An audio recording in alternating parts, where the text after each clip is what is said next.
Do you want to kick it off? Or Yeah, I'll kick off. What? It's 54. 54. I was going to say, what day is 54. it? Right, okay. What day is 54. it? Who are you again? Hello, welcome to episode 54 of Podemup, where we're discussing a puzzle game that literally rewrites the rules. It's Baba Is You, plus Tibbs' full review of Cassette Beasts, and plenty more, here on Podemup.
Welcome to episode 54 of Podemup.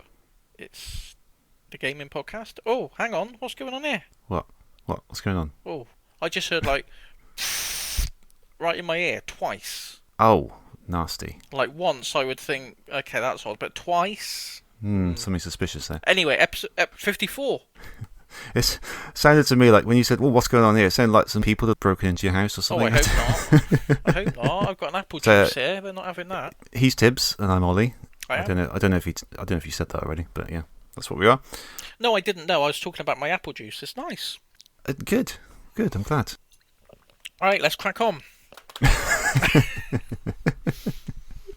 Yeah, so it's 54. We're doing Baba Is You. Baba Is You. Baba Is You later on in the book club. But before that, what have you been playing, Tibbs? Let me tell you what I've been playing. All right? Mm-hmm. Been playing Cassette Beasts. Yeah, I thought you might. Oh, I love it. I've seen you say good things about it on Twitter. It's so good.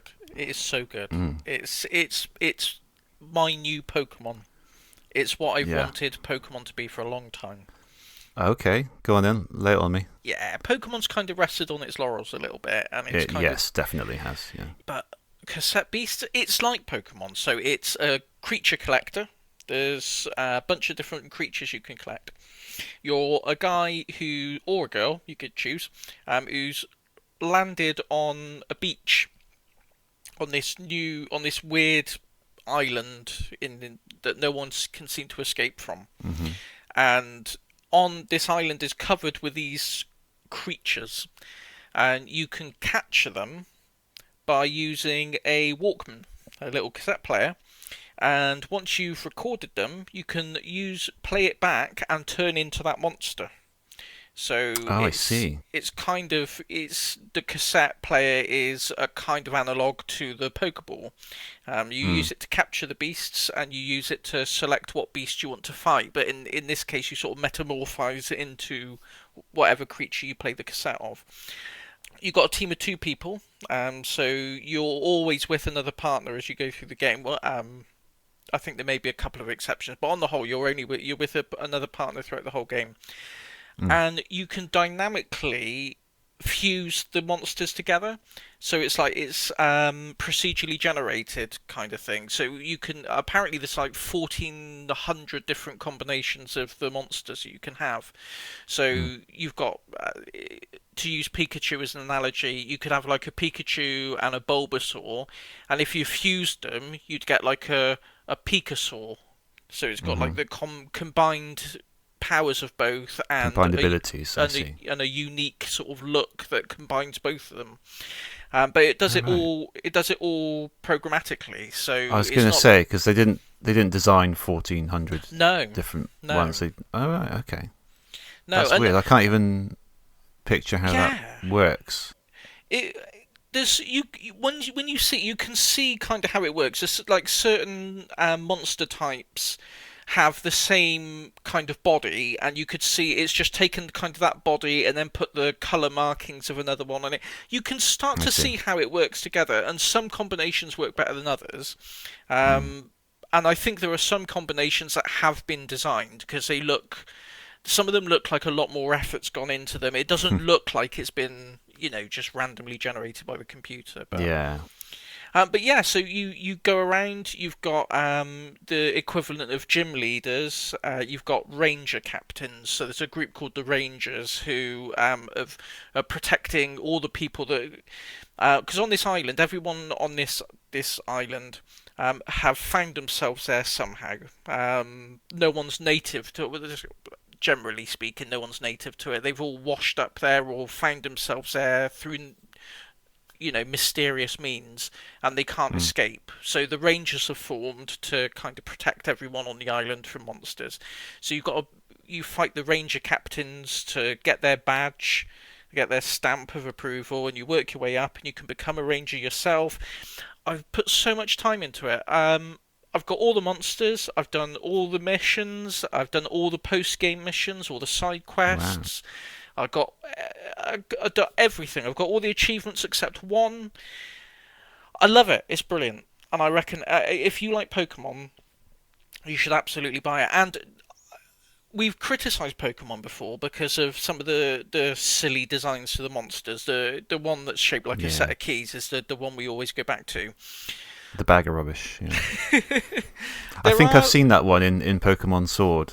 Because Alice wanted to yeah. play that recently, and I thought, oh, that's that bag of rubbish that Tibbs was talking about.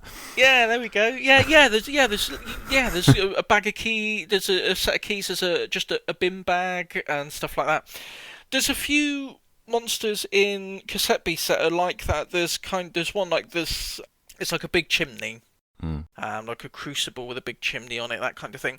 Um, but without giving any spoilers, within the context of the game, it's explained why they look like that. It's actually got Oh, okay. There's a there's reason. an actual reason Mm. that makes sense why they look like that, and Mm.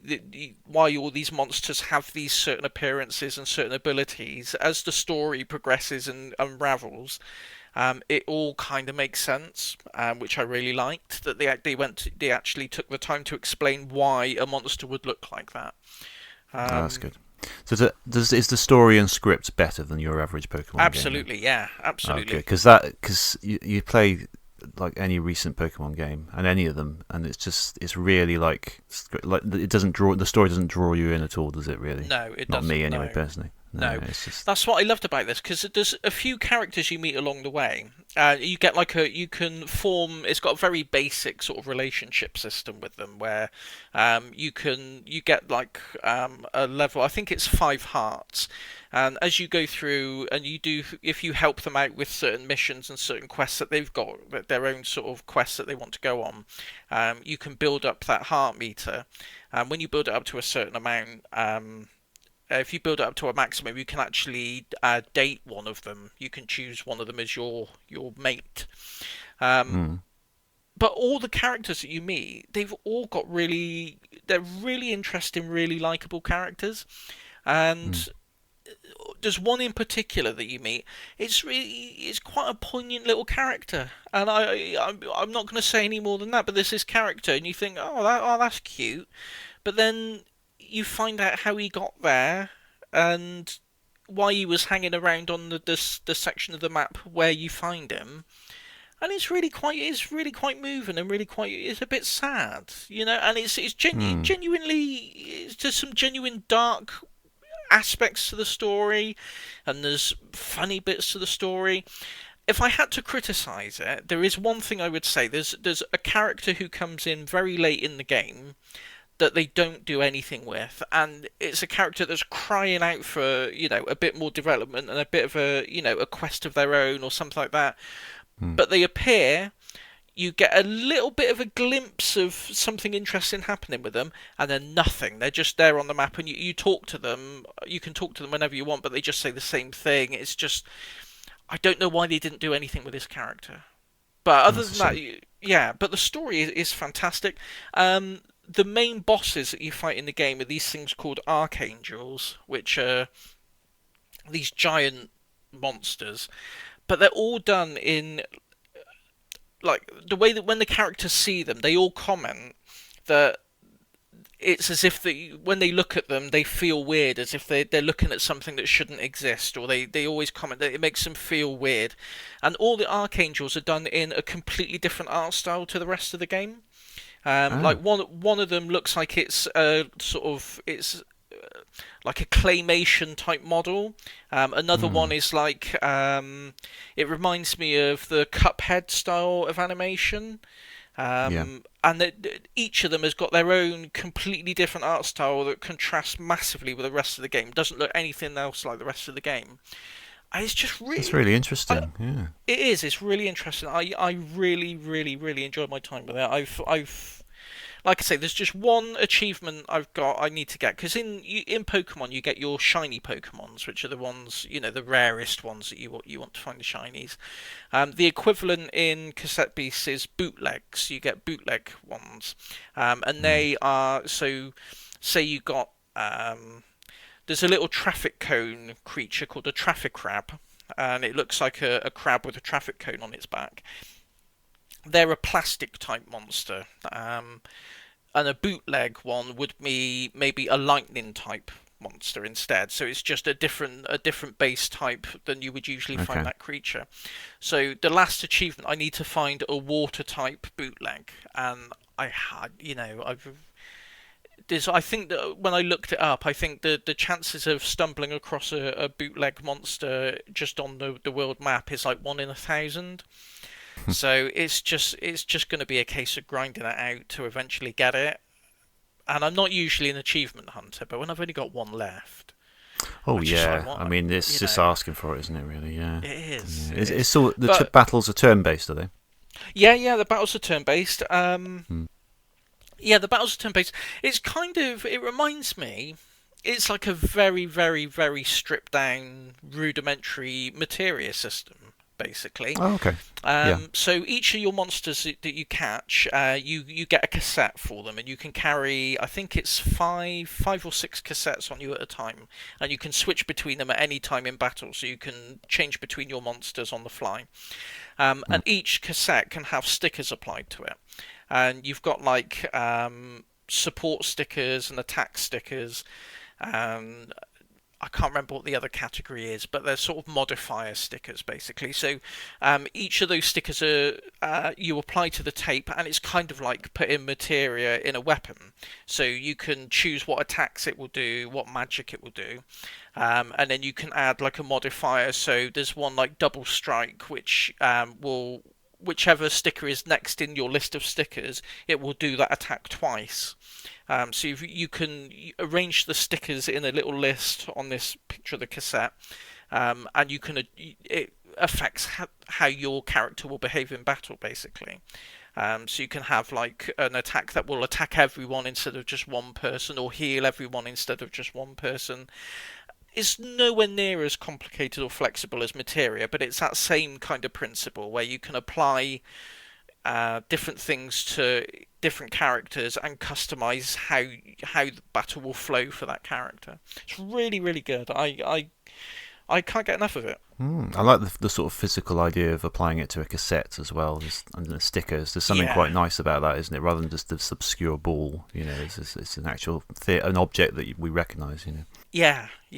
And again, they address that in the story, because there's a few times the characters comment on, don't you think does it not make any sense that we can just press play on a cassette and turn into monsters?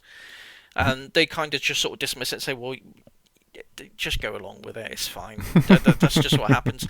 But later in the story, towards the climax, it is kind of, they explain They explain it, and again, it doesn't have it's not there's no sort of scientific explanation. It's not going to stand up to scrutiny, but within the logic of the universe, it makes sense. And I love that they went to that effort. And sorry, I keep going on about it. I keep remembering things. No, I've got carry this on. whole list Do of carry things. on. With the relationship things with the characters, you can become friends with the characters up to a certain degree of hearts. It has a payoff at the end of the game. So it's not just a case of, oh, you just do it to get the achievement for befriending that person.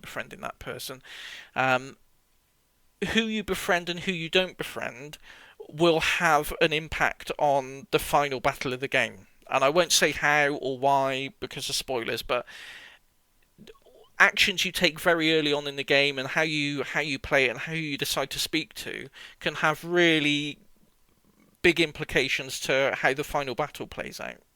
It's great. I love it. I like it when games do that properly. Do you know what I mean? Like there's a sort of a lazy way of doing that and a proper way of doing that that takes effort and setting things up properly and having real branching things and things feeling really different as you go further on, rather than just swapping names out and things like that. Yeah. Cool. Yeah. All right. Oh, and one more thing I would say, it's got this really nice feature. The soundtrack is superb on it. Good. Yeah. The soundtrack, the main songs in the soundtrack, they've got an instrumental version and a vocal version. So the main town that you'll spend most of your time in, the instrumental version plays until you enter a building, and then the lyrics sort of fade in. So you get the lyric version while you're inside a building, and then it fades out to instrumental while you're outside. Well, that's it's nice. a really neat effect. And when you're in the battle, you get the standard sort of instrumental one. When you fuse, the lyrics come in, and it gets you. It really feels like the battle's sort of taken up to the next level a bit. It's really cranked up. It's great. It's so good. Oh, I might have to get this. The thing is, I've got so many games on the back burner. I've told myself I'm not buying any more games until I've played some more. But I'm going to wishlist it. I might have done already, to be honest. If you like Pokemon, mate, you will love it. Good. It sounds like the antidote to Pokemon, really. Exactly. Yeah, it's because I love the Pokemon formula. I love the old Pokemon games, and everyone I think has wished for so long that Pokemon would do something to just step up a bit. Yeah, don't retread the same thing over and over and over. And Cassette Beasts is a real breath of fresh air in that whole genre, I think. So it's great. Yeah, there's new DLC coming out as well. They've already announced there's going to be a new sort of quest DLC. They're doing a multiplayer thing, so you can go through the game with your friends, up to 8 people. You can have battles against your friends. You can trade cassettes with your friends. So, it's great. Get it bought. Yeah, fantastic. Have you had time for anything else, or is that it? I started. That took up most of my time, I got to say. That was almost a mini book club in itself. Really, I know it was, wasn't it? Yeah. No, that's great. Brilliant. Well, it makes a change from me going, not played much, so it's nice to have something to really get my teeth into. I started playing Arcade Paradise because that was in the Humble Bundle, Humble Choice thing this month. Is that the one where you make your own arcade, or is it kind of compilation thing? It's kind of. It's you play a kid whose dad wants them to get a job, so he's made them the manager of a laundrette that he owns. But out the back of the laundrette, there's like a tiny sort of cupboard room with a couple of old arcade machines in for the customers to play while they're waiting for their clothes to be washed. And the idea is you gradually buy more arcade machines and expand it out until eventually there's no laundrette anymore, and it's a massive arcade with all these games. But all the arcade games you can play, and they're all sort of that's cool. They're all sort of legally distinct versions of famous arcade games that you know. But you can customize them. You can, customize the placement of the arcade games where you want them, and all that kind of stuff. It's a neat game. I've only put a few hours into it so far. Because in between that, you have to earn the money to buy. You have to run the laundrette in order to get the money to expand. And a lot of the times that means sort of going around picking chewing gum off of chairs that someone's stuck there. You've got to unplug the toilet when it gets blocked. I love the idea of just, okay, you make your dream arcade, you can have whatever you want, but at the same time, you've also got to run a laundrette. Yeah. I just love that, like that anchoring it to this extremely mundane real world thing. Yeah, it is. You wouldn't really want to do. Yeah, it's exactly right. But you get like it's all, I don't know, it's all done in like a really funny way. So you'll have, the toilet will get blocked. So you have to go to do the toilet, and it'll give you like a little quick time event thing where you have to move the joystick around in a certain direction. And then if you get it done perfectly, a little voice goes, "Toilet defeated," and then you get like little coins come out and stuff like that. It's a neat little game. It's a neat little game. I'd be interested to see, if it holds my attention long enough to actually get a full arcade built up. Because at the moment, I'm still stuck. I'm unplugging toilets and picking chewing gum off of chairs. So it's an interesting approach to a game. It definitely. is. Yeah, it is. But yeah, I think that's what, besides Baba Is You, that's what's been taking up the most of my time this month.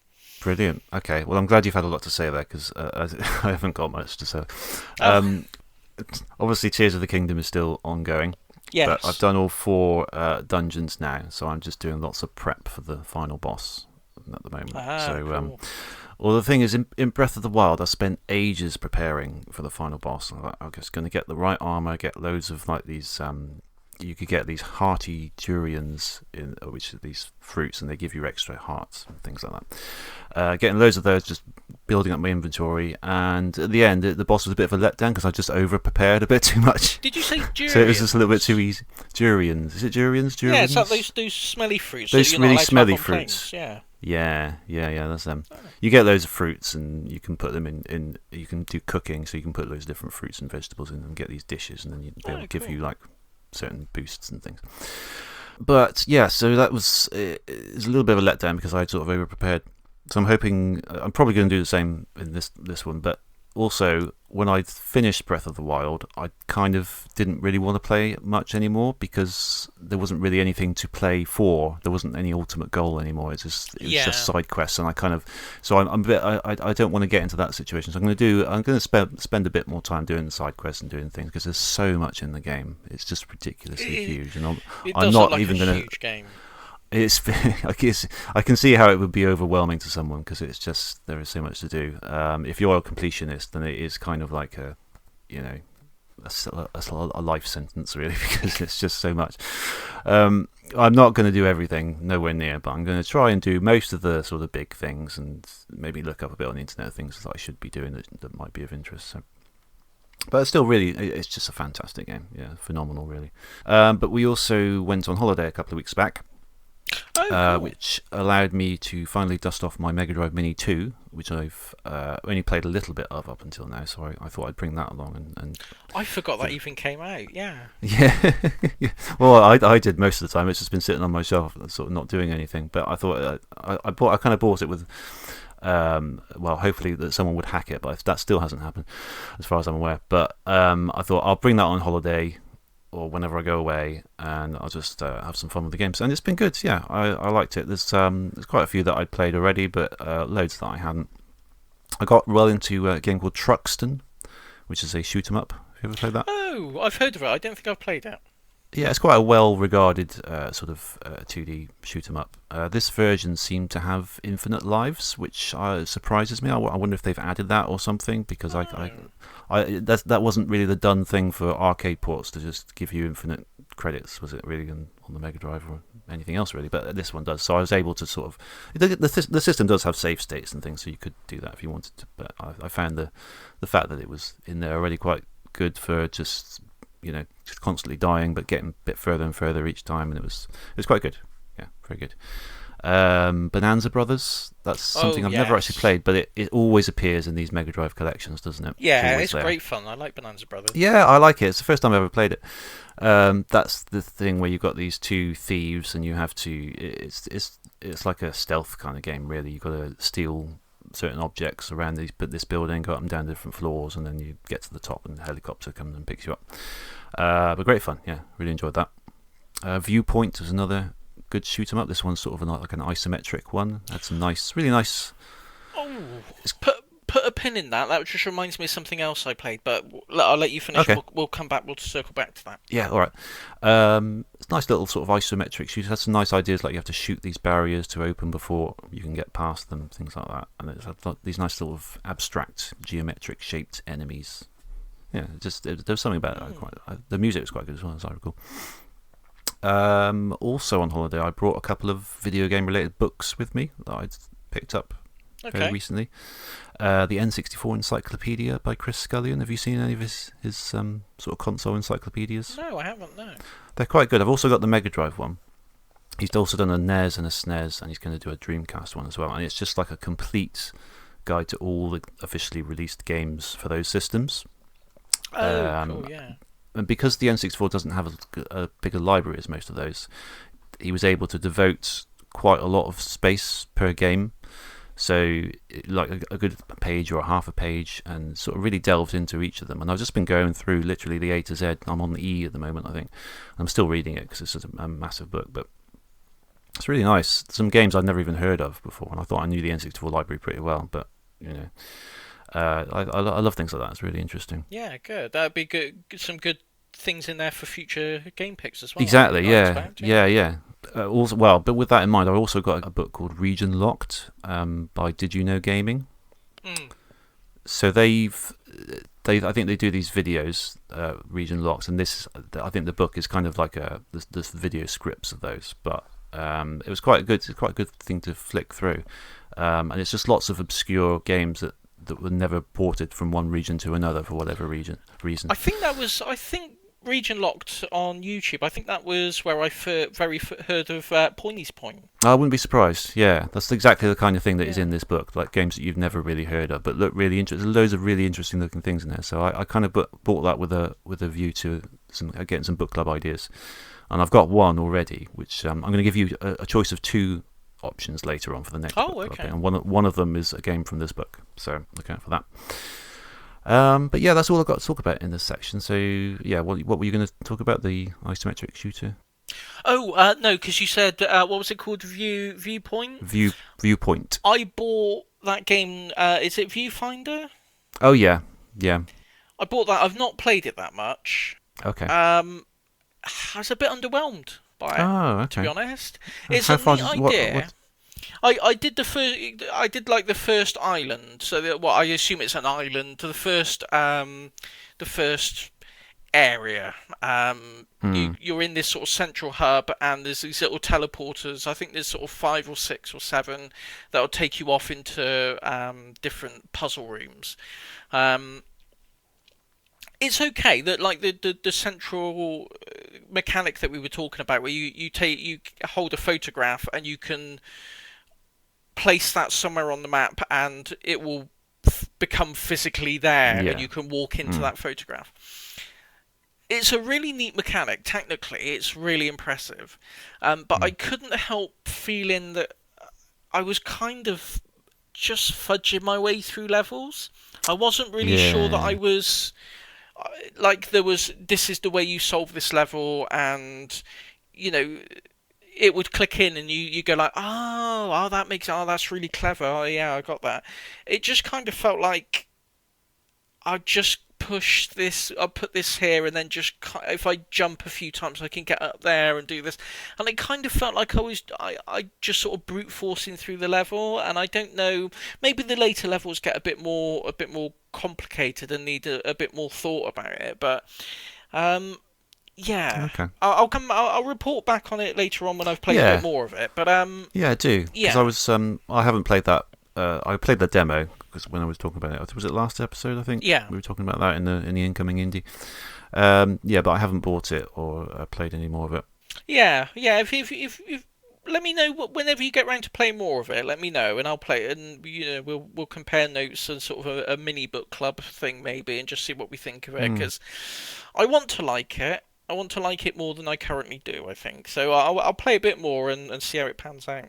To be fair, I did have a little look at a couple of reviews, and I think they said something quite similar, if I recall. Like, it was a great idea, really impressive, but there was just something not quite right about it. Similar to what you just said. Yeah, that's a shame. Yeah. Okay. I don't have any news. Do you have any news? No. Okay. Right. Bit of Baba then, is it? Bit of Baba. Bit of Baba. We'll be back with some Baba after this.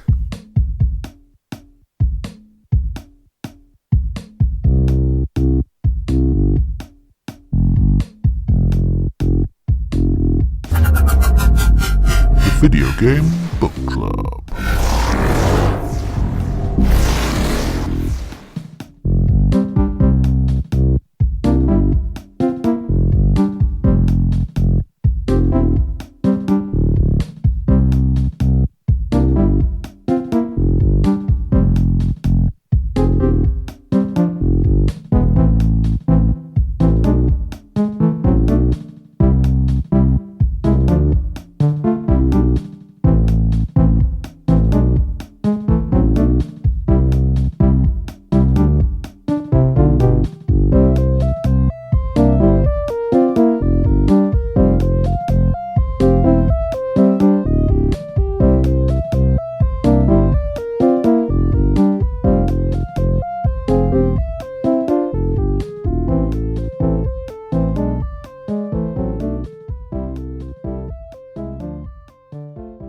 Right, so this month we are not playing Babar Is You, as I thought last month.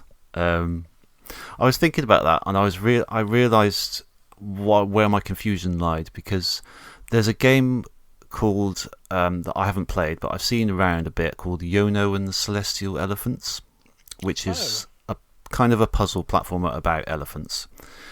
And because I hadn't seen this game before, for some reason I thought that's the game you were talking about. Probably because Baba sounds like Babar, and I thought, oh, that must be that game because it's an elephant. Did we talk about Babar last time?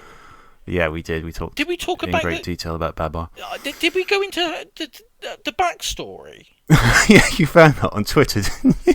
Like a harrowing backstory of Babar the elephant. It's like he escaped because his mother was shot by hunters, and he Yeah. Oh, I didn't realise any of that. He's got like a proper supervillain backstory. He does. It makes you respect him all the more, doesn't it? Exactly. Yeah, take my hat off to what a guy. To the elephant. King of the elephants, yeah. Yeah. Yeah, anyway, this game has nothing to do with that at all, by the way. So this is... Get elephants out of your mind. Right, so Baba Is You was developed and published by Hempuli, released on the PC, Mac OS, Linux, and Switch in March 2019, with an iOS and Android version following in June 2021. It's available on Steam for £11.39. So this is a top-down block-pushing puzzle game that allows you to tweak the fundamental rules of the game by pushing word blocks together in order to complete each level. And it gets more complicated than that, but that's a very basic overview. This was created by Finnish indie developer Arvi Teikari. I hope I've said that correctly. Originally stemming from a Game Jam submission in 2017. It's a real one-man band effort. He's made all the graphics and the music and built the game in Multimedia Fusion 2. And I love when you see like a professionally made game built in something that I would associate with fan games. Yeah. It's just mind-blowing that people can get a proper, quote-unquote, proper game out of that sort of thing, you know. So Baba would go on to win several indie awards around the time of its release, and in 2021 a free update included 150 new levels and a level editor with online sharing, which sounds pretty good.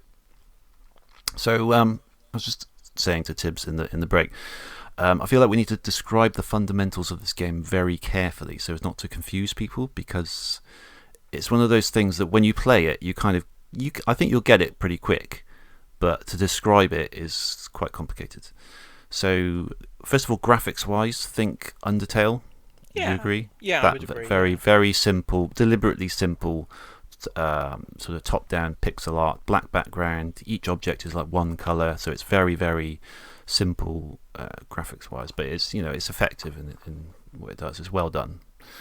So Baba, he's a sort of little white blob animal with 4 legs, some eyes and ears. Very cute little thing. All the objects in the game, including Baba himself, kind of adhere to a grid layout, and you can move one space at a time across the grid and push blocks together. I actually found it easier to turn on the grid thing in the options. I don't know if you did that. Oh, no, I didn't know. Yeah, I found it because it just like specifies where each block is, and I found that quite useful. So there's blocks with words on them, and when certain blocks are pushed together horizontally or vertically in the correct order, they create a fundamental rule that governs the gameplay.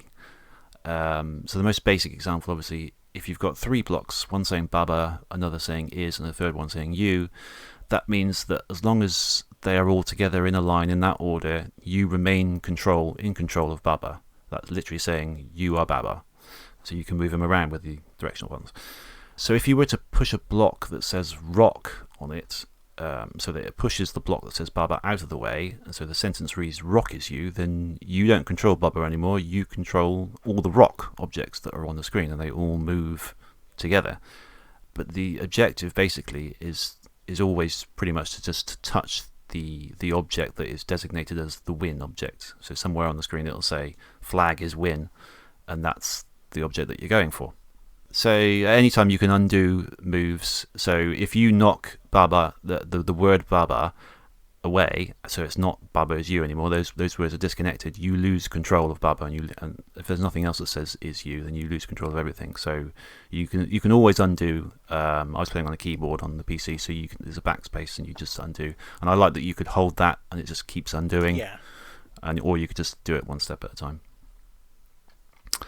There's loads of other blocks that are sort of introduced gradually throughout the game, and they allow you to manipulate different rules. So wall is stop. So if you see that sentence, it's saying that any wall objects will stop Baba and you won't be able to get through. If you break up that sentence so it doesn't say that anymore, then you can go straight through walls. Rock is push, means that you can push rocks. Skull is defeat, don't touch the skulls. So the levels use combinations of those things, and you've got to manipulate those words to get around them. How'd you get on with it? I got on with it quite well. I will say I didn't complete it. No, I definitely didn't. There's like 200 levels or something, isn't there? There are a lot of levels. I will tell you exactly where I got up to. Okay. I got up to the ruins section, level 9.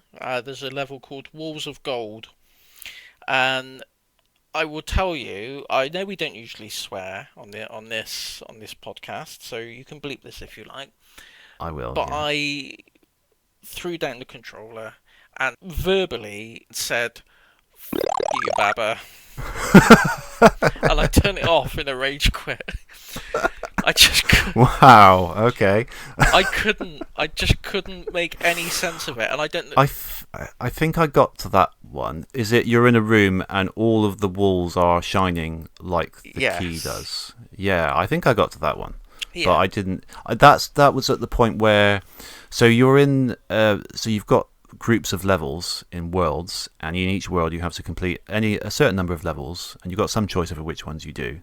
Some you have to do. It depends. A bit like a Mario world, sort of overworld map. They kind of branch out, and some you have to do, and some you can avoid. And if you get a certain number of those, then you open up the next world. And I got to the point where I finished a world, and that opened up several other worlds for me to go to. So I was kind of picking and choosing things, and at that point they all kind of got quite hard, and I was like, oh, I don't fancy that. Yeah. Back out, don't fancy that. So that's kind of where I left it. Yeah. So I've got a picture of it on the screen here, on my screen. So there's a wall, sort of a rectangular wall. Baba's in the middle. There's a rock, and the conditions are rock is win, wall is win.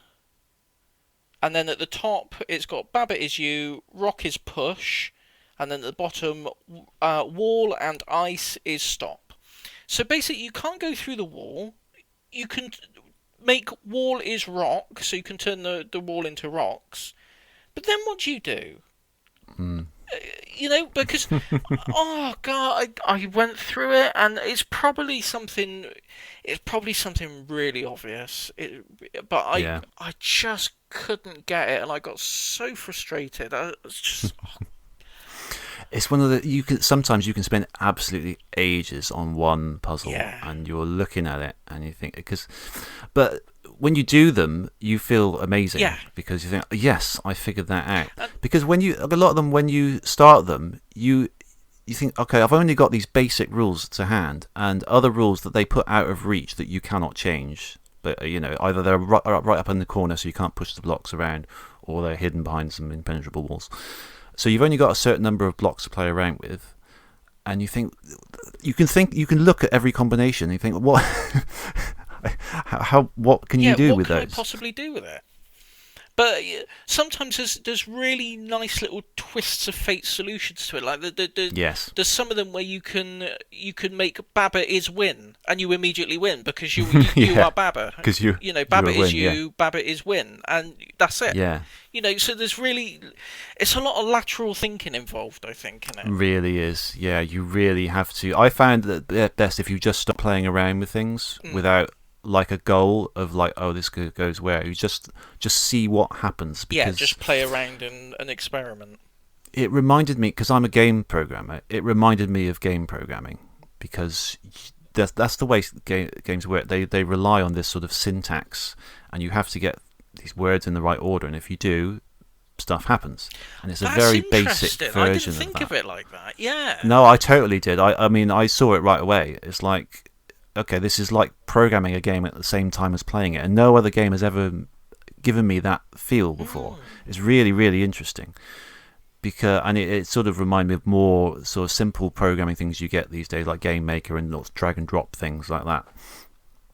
And so it really is like that. You can literally change the rules of the game just by moving blocks around, and I thought that was really clever, really sort of flexible, and you can make interesting things happen just doing that. And as you get further on, you get these other interesting keywords like and has, and I love the has one because that means you can have an object spawn another object when it's destroyed. So if there was one example where there were like 3 doors and 2 keys. And when you push a key into a door, it opens, but the key also goes away. And I think, okay, well, how do I open that last door? And you had to make key has key, so you had basically had infinite keys, because as soon as you pushed a key into a door, another one would spawn. Yeah. Things like that, and it was just, that's so. And you think, that's so clever. That's really, things that you just wouldn't think of, like that. Really good.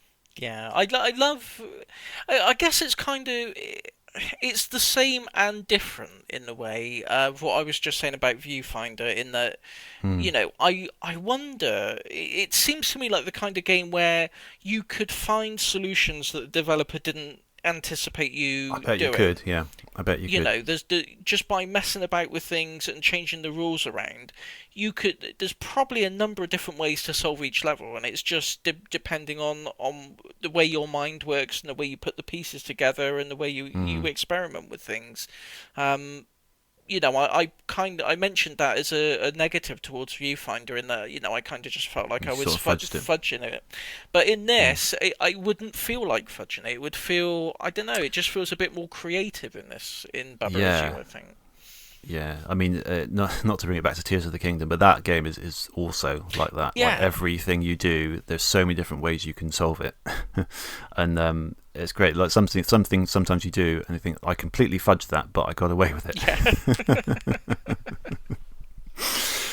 Yeah. But yeah, it feels like it's like just like an open playground. And it's like whatever way you can think of, do it. And even though something that in another game would feel like completely fudging it, just feels like, that's probably the way I was supposed to do it, because it's like that saying, what do you say, Baba is win. Yeah. That seems like a complete like fudge. I've automatically won, but that was probably how you're supposed to do that. Yeah.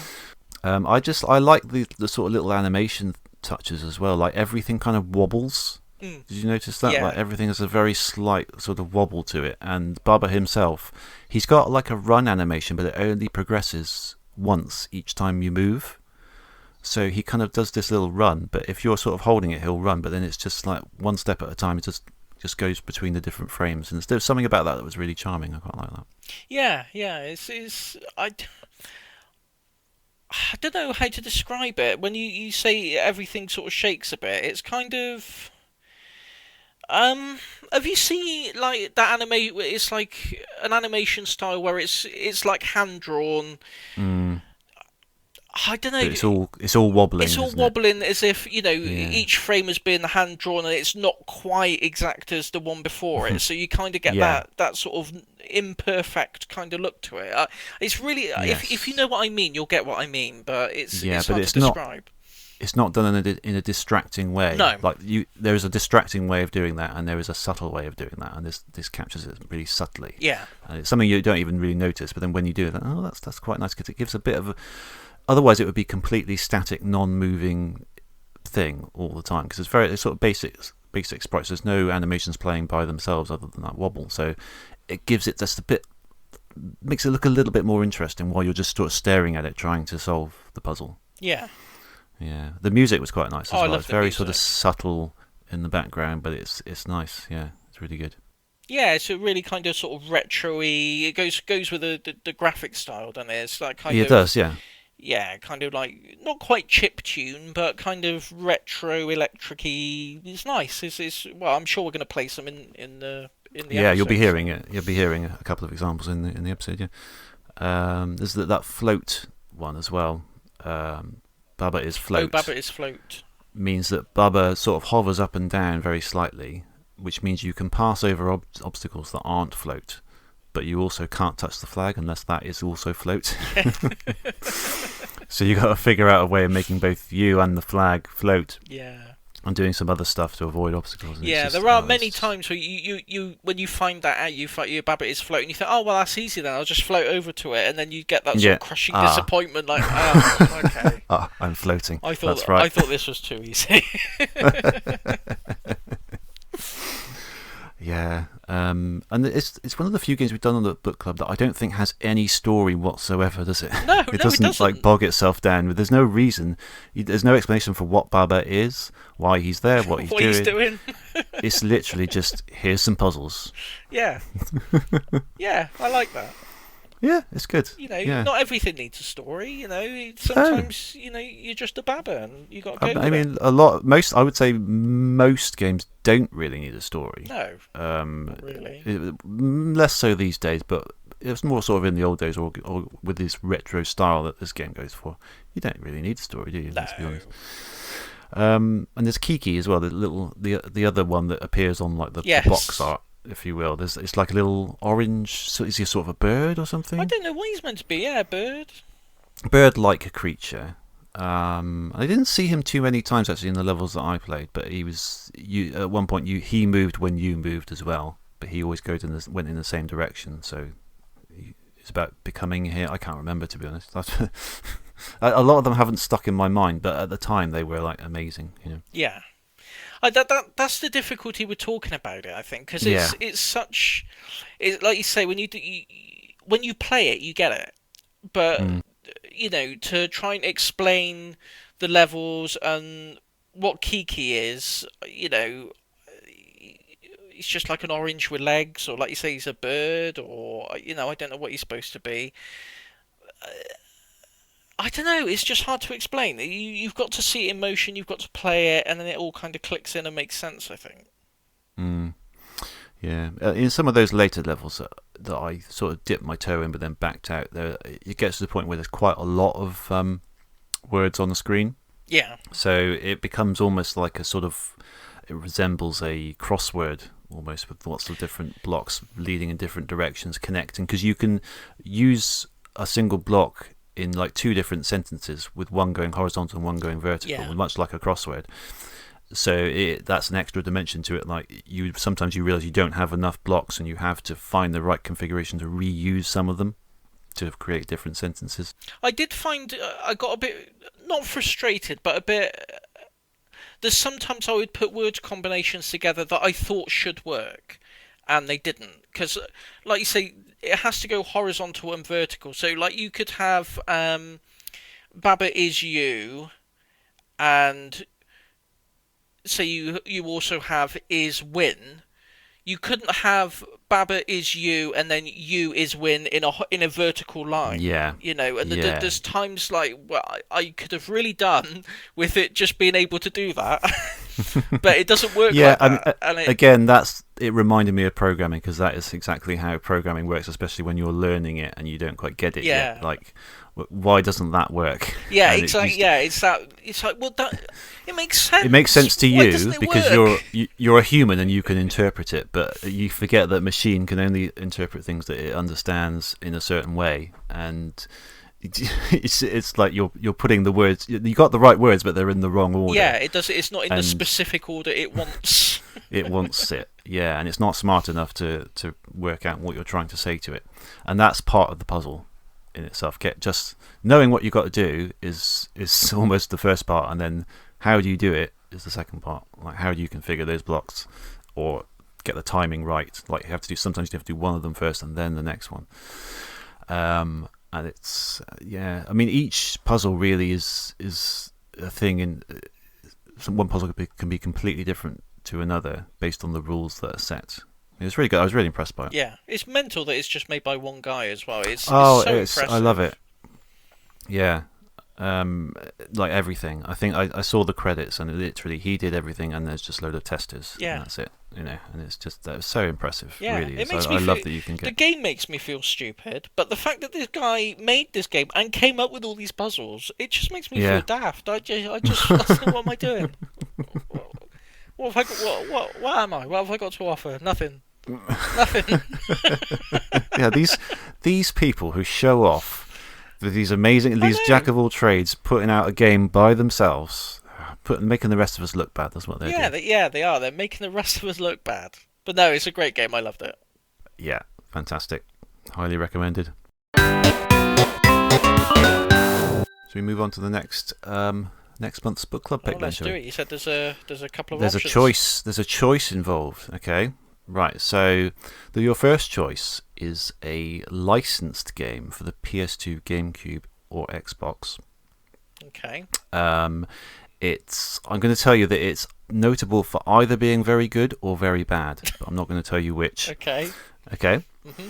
Or you have a Japanese exclusive Nintendo published game for the Wii. Okay, I wonder, I've got a Japanese exclusive Nintendo published game for the Wii on my shelf, and judging by what you've said, can I just check? Would this game require a translation patch? It would, yes. Okay. Can I take a guess? Yeah, go on. Is it Captain Rainbow? Yes, it is Captain Rainbow.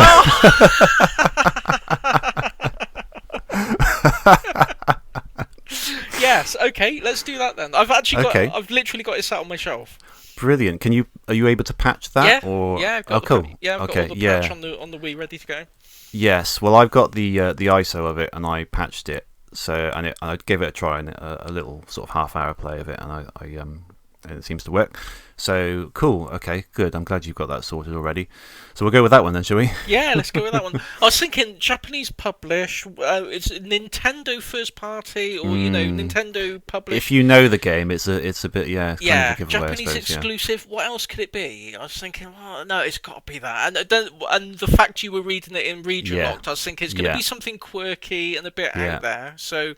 Brilliant. Yeah, okay. Yeah, it was one of those things where I've realised that with these book clubs, we often, these days anyway, bring different types of game to the table. I'll often bring something that's fairly well known that I haven't played before, and just as it's sort of a fairly well known game, and you'll often bring something that is not so well known but is quirky and interesting and different.